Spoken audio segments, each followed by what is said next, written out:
Hey, what's up guys, Benny here and welcome to another Apex Legends video. Now, over the past few weeks, I've put a lot of time into Apex Legends, doing everything I can to improve and get better at the game, from playing with every legend, finding the best weapon combos, learning every tip and trick that I can to help make sure that I come out on top in every single game that I play. So, in this video, I'm going to teach you my top 10 tips so that you have a better chance of being successful in Apex Legends. So a lot of you may now be aware that every legend has a different hitbox depending on the size of their character model, and Respawn have also recently mentioned in last week's update that they're working on refining each legend's hitbox to make it more of an accurate representation to each of the characters, such as bullets actually going through Pathfinder's legs rather than causing damage to him. But one of my biggest tips is to play to your legend's hitbox. Now, what I mean by this is that if you're playing as Gibraltar, for example, who is the biggest legend in the game currently, you don't want to be sprinting headfirst towards enemies running through doorways, because you're a much easier target to hit, which means shotguns at close range are going to deal more damage against you, as more of the pellets will hit you, as there's just more you to hit. However, if you're playing Wraith, who is about half the size of Gibraltar, you're better off rushing towards opponents, running between bits of cover, because even though every legend moves at the exact same speed, you're just a much smaller target, making it less likely for enemies to be able to hit you consistently with assault rifles or snipers. And as I mentioned, if you're both using shotguns at close range, it's far more likely that as Wraith, you'll be able to come out on top than Gibraltar. So whatever you're doing in Apex Legends, think about the legend that you're playing as. If it's Gibraltar, try hide behind a wall, a rock, or a hill, and use that passive gun shield to give yourself a big advantage over the other Gibraltar that's running across the map straight at you and not playing to his legend's strengths. My next tip is something that I feel is so important in any first-person shooter in order to be consistently successful, and that is sound.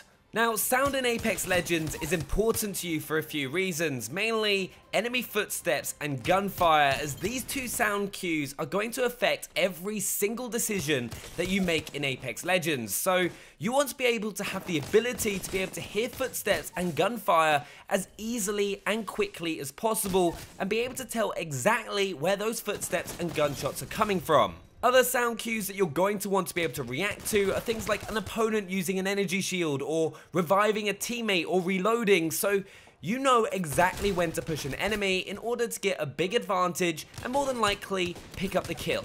So, there's two things that you can do. Firstly, in the Apex Legends settings, make sure that the game's sound effect volume and master volume is at max, and then reduce dialogue and music volume in the settings, just to make sure that sound effects like footsteps, gunshots, and healing items are all as loud as possible in the sound mix. Then, in an ideal situation, you'll be using a good pair of headphones that will help you easily be able to identify the exact direction of those sound effects that you'll want to be reacting to. Personally, I use Turtle Beach Elite Pro 2s, and then you just need to take advantage of those in-game sound cues. You hear someone reviving, push them. If you hear them starting a reload, push them. If you hear an opponent coming up behind you, react so they don't get the jump on you and kill you before you even have a chance to do something. So start taking advantage of the in-game sound effects, and you'll start noticing a big difference in your gameplay. Now, as a player that's come from a competitive gaming background, one thing I'm obsessed with is how to do the best that I possibly can, and in Apex Legends, one of the biggest things that you can do in-game is maximizing your damage output as an individual and as a team. There are a few situations that you'll come across in Apex Legends, from 1v1s to full-blown team battles, and what you want to do is maximize the amount of damage you're giving out.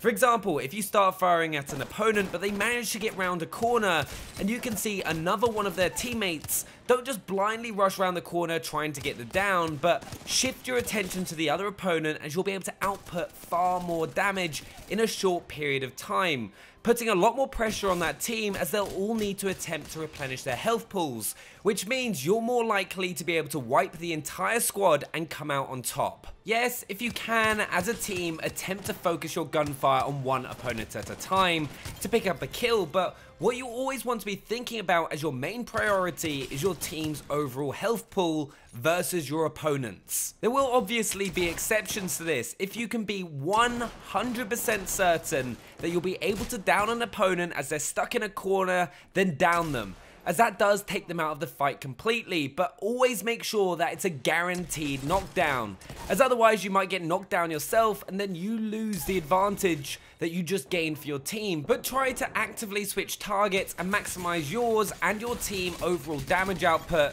and you'll find yourself being a lot more successful in Apex Legends. One of the best things you can learn in Apex Legends is your individual positioning. This is single-handedly the best thing that you can master in order to consistently do better at the game. There is never a situation in Apex Legends that you want to allow an opponent to have a better position in a gunfight, because even if you're a more skilled player and have better gun skill, there's still a higher percentage chance of them downing you if they've got a better overall map position. There are a few things you want to be thinking about to get a positional advantage. First of all, having the high ground is always going to help, as you can maximize the angle against your opponent, making it easier for you to hit them, but it harder for them to hit you. If you're fighting around buildings or chasing an enemy through a location, climb onto the rooftops and you've instantly got an advantage. Secondly, use the game's natural terrain against your opponents. Whether that's something as simple as a rock or a tree or using a hill to reposition and get a flank on the enemy team. There is always something in the map you can use to get some sort of advantage. You never want to just be caught out in the open.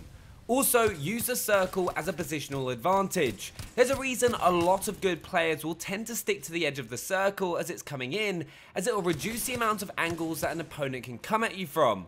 Or if they're coming from outside of the circle, they'll already have taken damage and be under pressure to push straight at you, whatever positional advantage you have, which can allow you to pick up some nice easy kills. Your individual positioning isn't the only important thing to be aware of, but where your teammates are in a fight are crucial to gaining an advantage over your opponents. You never want to be stacking on your teammates. Firstly, you'll end up getting in each other's way, or explosive damage from grenades or abilities could damage both of you at the same time.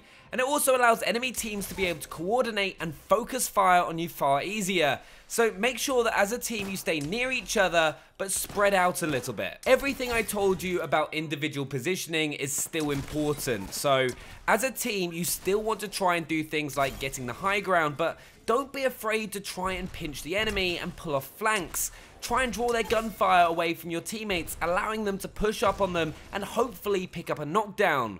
It's all about covering as many viewing lanes as possible, so opponents have less cover to move behind and are also more likely to make a mistake. Also, please don't leave your team behind. Apex Legends is a team game, and whenever you're solo, you're at a significant disadvantage no matter how good of a player you are, and are just going to reduce your own and your teammates' chance of winning. My next tip for you is to improve your awareness. Firstly, know where your teammates are at all times. For a few reasons. Firstly, if you notice your teammates start taking damage, you can have an idea in your head where you want to move or reposition to, so you can start helping out in the engagement. Secondly, if you get into a gunfight and know where your teammates are, it's far easier for you to know where to retreat to, so you don't become a nice easy knockdown for the enemy. And finally, it will allow you to know where your teammates are able to support you, or if they've got somewhere covered, which will allow you to move to a better position or to safety depending on the circumstance. Knowing your teammate's position is only ever going to be a good thing. My next big tip is actually something that I've learned from playing a lot of Battle Royales over the past couple of years, and something that's helped both myself and my team begin to do a lot better, and that's knowing when you're going to lose. If you know you're going to lose a fight, whether that's because you've already taken too much damage, they have way better equipment than you for the situation, like it's indoors and they've all got shotguns and you've got a sniper, or they simply have the far better map position, know when you're going to lose. And when you know you're going to lose, it's okay in these situations to run away and reposition. There is no point in you getting yourself and your team killed on the off chance of coming out on top in a bad situation. So take those few seconds to weigh up the engagement, and if it's not looking like you'll win, run away, heal up, and attack them from a different position. In Apex Legends, one of the best things I've found to not only get some nice easy kills, but to also win more games is wait for teams to engage each other and then go in and third party both the squads. Firstly, they will most likely have already taken some damage and used a load of their equipment and healables and potential ultimate abilities against each other, which is just going to mean you'll have a far better chance of coming out on top. This is especially important towards the end of matches, because when there are only 3 squads left and you hear 2 teams fighting each other, you also know another squad isn't going to come up and shoot you in the back. So wait for teams to fight each other and get involved at the most opportune moment. Another thing to think about in Apex Legends is who should use what piece of legendary gear when you find it. For example, it's probably far better to give Lifeline the fast charge helmet to get more supply drops and healing drones for your team, instead of Mirage, whose abilities aren't really that great. But it might not be a good idea to give Lifeline the legendary backpack, because her passive already gives her a healing speed boost, so another member of your team might find it more useful. So when you find a legendary item, try and prioritize who should use it on your team based on the legend that they're playing with. And my final tip for you in today's video is to make sure you have a well-balanced loadout. Never be in a situation where you have 2 shotguns, so you're only useful at short range. Try to have a medium to long range weapon like the Wingman, and then something for close quarters like a Peacekeeper or R99. This means that you'll be able to help your team in any situation that you come across in Apex Legends. At the start of a match, getting a good loadout isn't always possible, but is definitely something that you should try and soar as quickly as you can. I'll be doing a video on best weapon loadouts in Apex Legends soon, so do make sure to subscribe to the channel. And if you have any other tips you'd like to share, drop them down in the comments below. Smash that like button as well, and I'll see you guys next time. Bye!